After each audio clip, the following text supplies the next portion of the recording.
Dear students of 6th class, welcome back to my classroom. Students, today we are going to learn eco-friendly celebrations.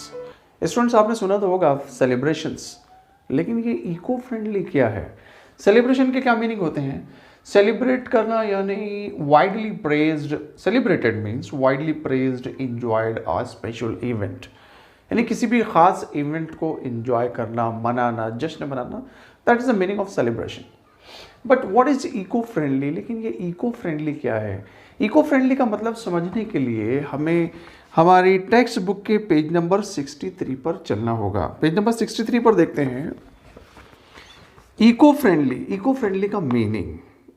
Eco friendly means not harmful to the environment, यानी कि ऐसी चीज़ें जो हमारे environment के लिए नुकसानदा ना हों।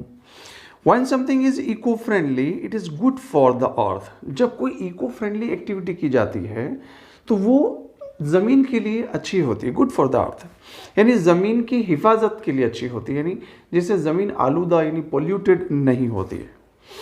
फॉर ह्यूमन बींग्स, इंसानों के लिए, हम तमाम इंसानों के लिए भी अच्छी होती है। And all other living things on the earth, और इस ज़मीन पर जितनी भी जो जानदार चीज़ें हैं, जो लिविंग बींग्स हैं, उन तमाम के लिए जो है इको फ्रेंडली एक्टिविटीज़ जो होती हैं वो बहुत फ़ायदेमंद होती हैं, यानी उनको बिल्कुल भी नुकसान नहीं पहुंचाती हैं। इट डज़ नॉट पोल्यूट और डैमेज एयर, वाटर, सॉइल और लैंड। ये इको फ्रेंडली जो एक्टिविटीज़ होती हैं ये पोल्यूशन से बचाती हैं।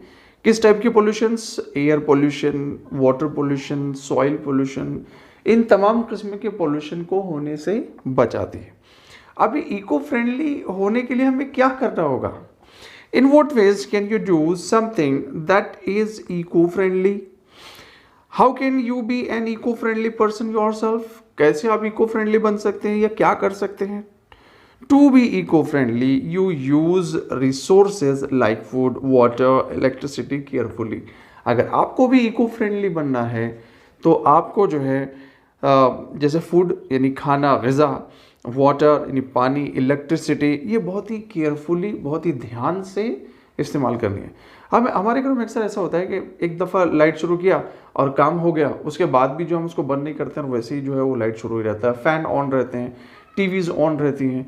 उसी तरीके से जो है खाना ज़रूरत से ज़्यादा ले लिया जाता है और जो है जितना उससे ज़्यादा जो है वो ख़राब हो जाता है, यानी ज़रूरत से ज़्यादा ले लिया, वो खाया नहीं जा रहा है। यानी ऐसी बहुत सारी चीज़ें, मैं आपको यहाँ उतनी ज़्यादा तो नहीं गिनवा सकता, लेकिन हमारी ऐसी बहुत सी हरकतें हैं जिससे माहौल को जो है बहुत ज़्यादा नुकसान होता है।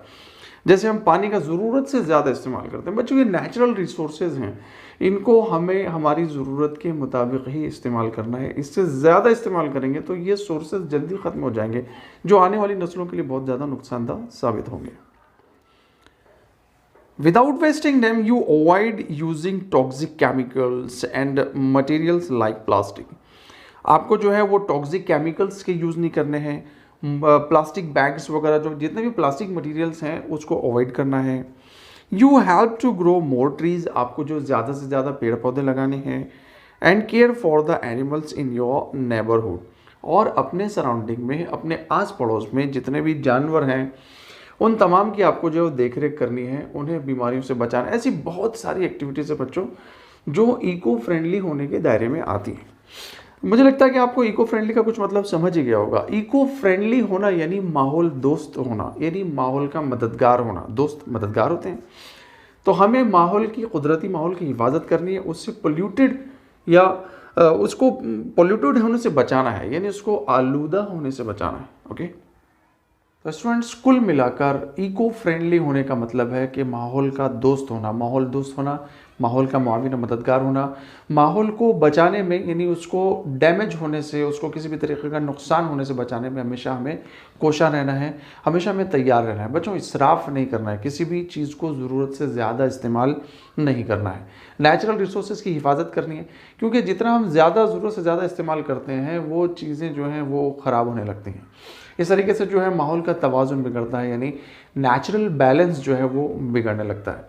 तो हमें हमेशा ये कोशिश करनी है कि माहौल को गंदगी से, गंदा होने से बचाना है। केमिकल्स का यूज़ नहीं करना है, प्लास्टिक बैग्स वगैरह को अवॉइड करना है।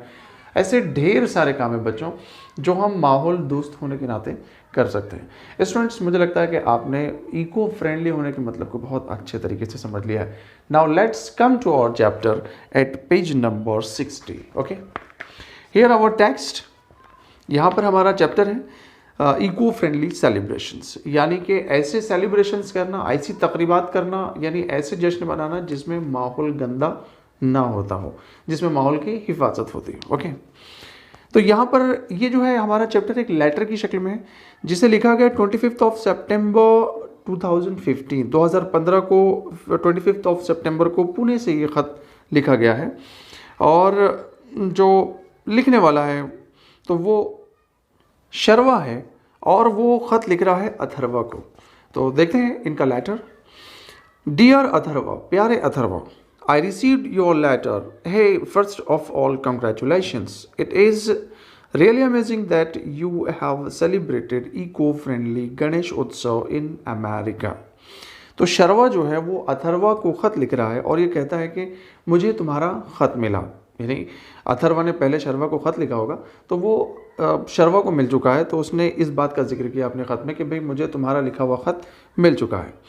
फर्स्ट ऑफ ऑल कॉन्ग्रेचुलेशंस, सबसे पहले तो तुम्हें बधाई हो। किस बात की बधाई हो? इट्स रियली अमेजिंग, ये बहुत ही हैरान कर देने वाली बात है, यानी हैरत अंगेज बात है। यहाँ पर यूँ कहें कि ये बहुत ही वंडरफुल थिंग है। कौन सी थिंग है, कौन सी बात है वो?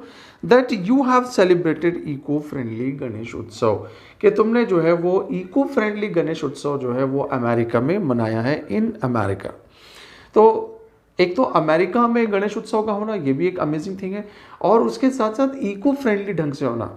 आपको पता है कि जब गणेश उत्सव जब मनाया जाता है, जब गणेश जी की मूर्ति को जो है वो मतलब उसका विसर्जन किया जाता है, तो वो नदियों में उन्हें डाला जाता है, ठीक है। तो जिसकी वजह से क्या होता है कि पानी पोल्यूट होता है, पानी पोल्यूटेड होता है, आलूदा होता है, ख़राब होता है ना, वही वो केमिकल्स जो है वो पानी में मिलते हैं, फिर वो हमारे जो है वो ग़िज़ा में, यानी पानी के साथ जो है हमारे जिस्म में भी आ जाते हैं। यानी बहुत सारी चीज़ें हैं जिससे जो है वो नुकसान हो सकता है। तो उस गणेश उत्सव को जो है वो इको फ्रेंडली ढंग से मनाना, इट्स अमेजिंग, यानी बहुत ही हैरान कर देने वाली बात है, बहुत ही हैरत अंगेज बात है। यहाँ पे हम देख सकते हैं अमेजिंग का मीनिंग कि वेरी सरप्राइजिंग, ये तो बहुत ही सरप्राइजिंग है। कॉजिंग वंडर, यानी वंडरफुल थिंग, और बहुत ही अच्छी बात है कि गणेश उत्सव मनाया गया, वो भी इको फ्रेंडली ढंग से मनाया गया। Please write to me more about it. तो शर्वा कहता है अथर्वा से कि भाई और भी तुमने वहाँ क्या क्या किया, इको फ्रेंडली ढंग से किस तरीके से जो है वो मनाया, आप थोड़ा डिटेल जो है मुझे उसके बारे में बताओ, मुझे उसके बारे में लिखो, ठीक है। Here we are also planning to celebrate an eco-friendly Diwali. अब शर्वा अथर्वा को बता रहा है कि जैसा तुमने वहाँ पर इको फ्रेंडली गणेश उत्सव मनाया है, उसी तरीके से हम यहाँ पर इंडिया में इको फ्रेंडली दिवाली मनाने की सोच रहे हैं, उसके बारे में प्लान कर रहे हैं। आर यू सरप्राइज, क्या तुम्हें हैरत हुई? Yes, we are actually planning a Diwali without crackers. हाँ, हम ऐसी दिवाली प्लान कर रहे हैं, इस तरीके से मनाने के मुतालिक जो मनसूबाबंदी कर रहे हैं कि जिसमें क्रैकर्स ना हो। ये क्रैकर्स क्या होते हैं? They are the crackers, yes, crackers is small fireworks that explode with a loud noise. Crackers कहते हैं पटाखों को, जब पटाखे फूटते हैं तो पोल्यूशन होता है बच्चों, यानी नॉइज़ पोल्यूशन भी होता है, एयर पोल्यूशन भी होता है। तो शर्वा ने बताया अथर्वा को कि वो जो है इस बार इको फ्रेंडली दिवाली मनाने के मुतालिक सोच रहा है, उसके बारे में प्लानिंग कर रहा है। But of course we with delicious traditional snacks. हाँ, लेकिन उस इको फ्रेंडली दिवाली में डिलीशियस यानी बहुत ही जायकेदार और ट्रेडिशनल रिवायती जो स्नैक्स हैं, जो नाश्ते वगैरह हैं, तो वो ज़रूर रहेंगे, वो तो खानी है। माउथ वाटरिंग चकलीज, वो मुंह में पानी ला देने वाली चकलीज, यानी जिनको देखकर जो है मुंह में पानी आ जाता है। अनरसाज एंड करंजीज एंड लड्डूज एक्सेट्रा, ये सब खाने की तो पूरी प्लानिंग है भाई, लेकिन दिवाली मनाई जाएगी विदाउट क्रैकर्स, यानी बिना पटाखों के, बिना कुदरत को नुकसान पहुंचाए हुए। To make up for the crackers, we are going to make a beautiful paper lantern at home. अब पटाखे नहीं छोड़े जाएंगे, पटाखे नहीं फोड़े जाएंगे तो फिर मज़ा कैसे आएगा। तो उसके बदले में, यानी पटाखे फोड़ने के बदले में हम क्या करेंगे कि बहुत ही खूबसूरत से जो है वो पेपर लैंटर्न्स बनाएंगे। लैंटर्न कहते हैं कंदील को, और पेपर लैंटर्न देखिए आप यहाँ पर, पेपर लैंटर्न यानी ऐसे लैंटर्न जो पेपर से बनाए गए हों। A lantern made of paper to protect the flame, यानी उसके अंदर में जो दिया या जो रोशनी जो हम करते हैं तो उसके प्रोटेक्शन के लिए हम जो पेपर का कवर बनाते हैं, that is called the paper lantern.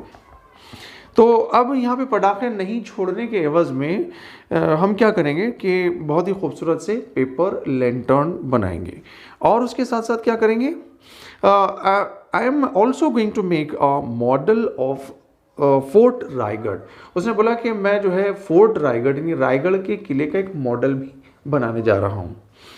I am collecting some pictures and a lot of information about Raigad, और रायगढ़ के मुतालिक जो है मैं बहुत सारी उसकी फ़ोटोज़, उन्हीं किले के मुतालिक इंफॉर्मेशन और जो भी उसकी फ़ोटोज़ वगैरह मुझे मिलेंगी तो मैं वो कलेक्ट कर रहा हूँ, यानी वो मैं जमा कर रहा हूँ, इकट्ठा कर रहा हूँ।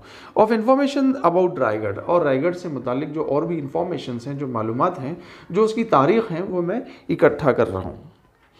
When are you planning to come to India?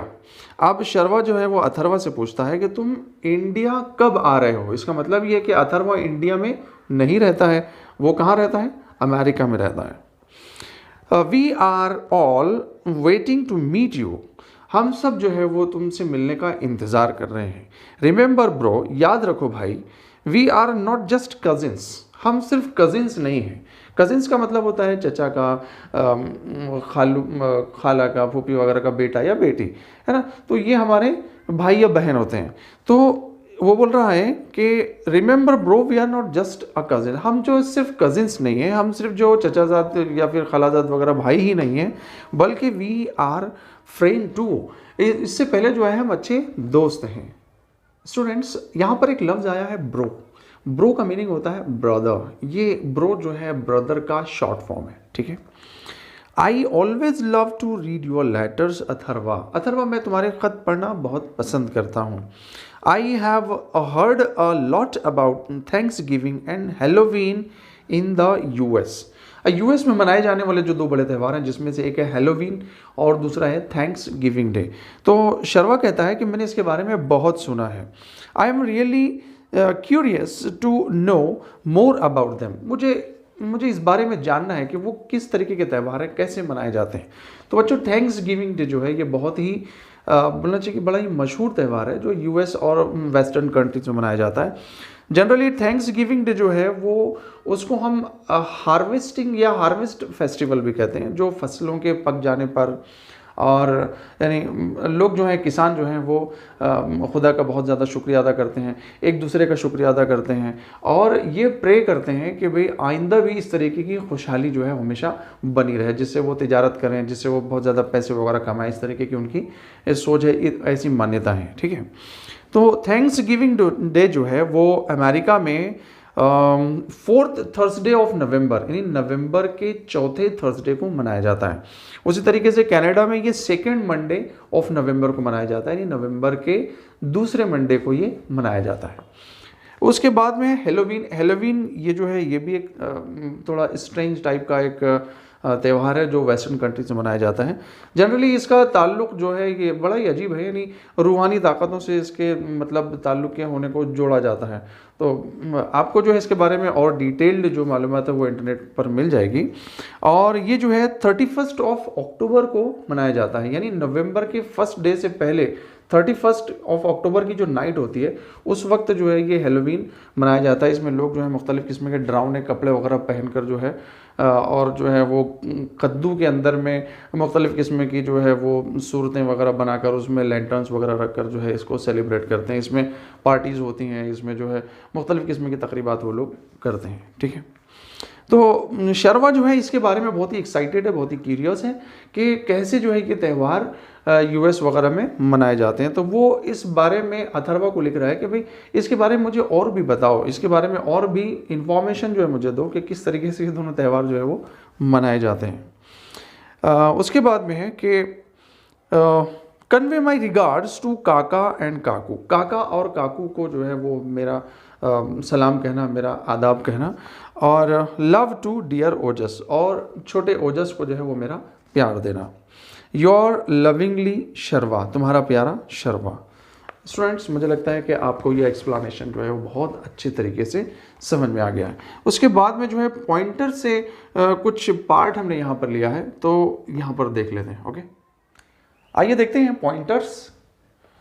Pointers में पहला है गेस द मीनिंग ऑफ। हमें मीनिंग गेस करने थे, जिसमें पहला था अमेजिंग। ठीक है, अमेजिंग का मीनिंग हमने इसके पहले भी डिस्कस किया है हमारे एक्सप्लेनेशन के दौरान।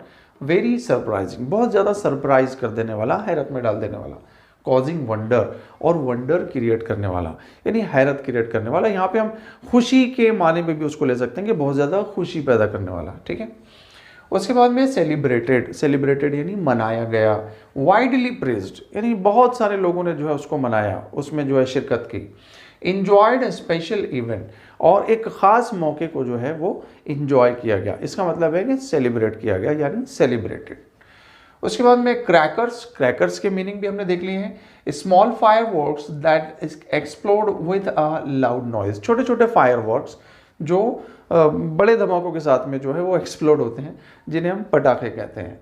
पेपर लैंटर्न्स, ऐसे लैंटर्न्स या ऐसे कंदील जो पेपर से बनाए जाते हैं, और लैंटर्न मेड ऑफ पेपर, जो पेपर से बनाए जाते हैं। टू प्रोटेक्ट द फ्लेम, उसमें जो दिया वगैरह होता है उसकी हिफाजत के लिए जो कवर्ड किया हुआ एरिया होता है, जो कवर्ड शेप होता है, उसे हम लैंटर्न कहते हैं। उस तरीके से सेकेंड क्वेश्चन है इसका कि list the important points from each paragraph of the letter. ये जो लेटर हमने पढ़ा है, ये जो चैप्टर हमने पढ़ा है, इस चैप्टर के हर एक पैराग्राफ में जो जो खास बातें दी हैं उसको हमें पॉइंट आउट करना है। जैसे फर्स्ट पैराग्राफ में क्या खास बात है, क्या ऐसी इंफॉर्मेशन दी गई है जो हमें यहाँ शेयर करनी चाहिए, जो हमें बतानी चाहिए। जैसे celebration of eco friendly Ganesh Utsav in America. America में गणेश उत्सव मनाया जाना और वो भी इको फ्रेंडली ढंग से मनाया जाना, this is the main point, ये खास पॉइंट है उस पैराग्राफ का। उसके बाद में सेकंड पैराग्राफ, इसमें है कि planning of eco friendly Diwali without crackers. और अब जो है यहाँ इंडिया में इको फ्रेंडली दिवाली मनाने का प्लान करना बिना पटाखों के, तो ये भी बहुत ही ख़ास बात है। अगर पटाखे यूज़ किए जाते हैं तो उससे पोल्यूशन होता है बच्चों, एयर पोल्यूशन होता है, नॉइज़ पोल्यूशन होता है, और मुख्तलिफ़ किस्म की परेशानियाँ होती हैं। इवन के कचरा वगैरह भी, गार्बेज जो है बहुत ज़्यादा जमा हो जाता है। तो यहाँ पर ये ख़ास बात थी कि यहाँ पर सेकंड पैराग्राफ में ये प्लानिंग की जा रही है कि इको फ्रेंडली दिवाली मनाई जाए विदाउट क्रैकर्स। ओके, उसके बाद में है एंड इंजॉइंग ट्रेडिशनल स्नैक्स, और जो है वो रिवायती किस्म के खाने और नाश्ते जो है उनको खूब इंजॉय किया जाए। ये दूसरे पैराग्राफ की खास बात थी।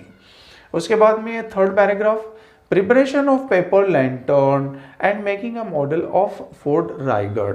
इसमें ये बताया गया है कि पेपर लैंटर्न जो है वो बनाएंगे या बनाया जाना है, और फोर्ट ऑफ रायगढ़ यानी रायगढ़ का किला जो है, इसका मॉडल भी जो है उसमें बनाया जाना है। इसलिए जो है ये जो लाइन है ये इसमें खास है। उसके बाद में fourth paragraph, invitation to cousin to come to India. Fourth paragraph में जो है वो शर्मा जो है वो अपने भाई अथर्वा को इंडिया वापस आने के लिए इनवाइट कर रहा है, वो यहाँ पर जो है उसको बुलाना चाहता है। उसके बाद में फिफ्थ पैराग्राफ के celebration of thanks giving and Halloween in US. Fifth paragraph में ये खास बात बताई गई है कि किस तरीके से यूएस में हैलोवीन और थैंक्स गिविंग जो है वो इम्पोर्टेंट फेस्टिवल्स हैं। ठीक है, उस तरीके से सिक्स्थ पैराग्राफ की जो खास बात है वो है कि रिगार्ड्स एंड लव, यानी आदाब व सलाम और प्यार।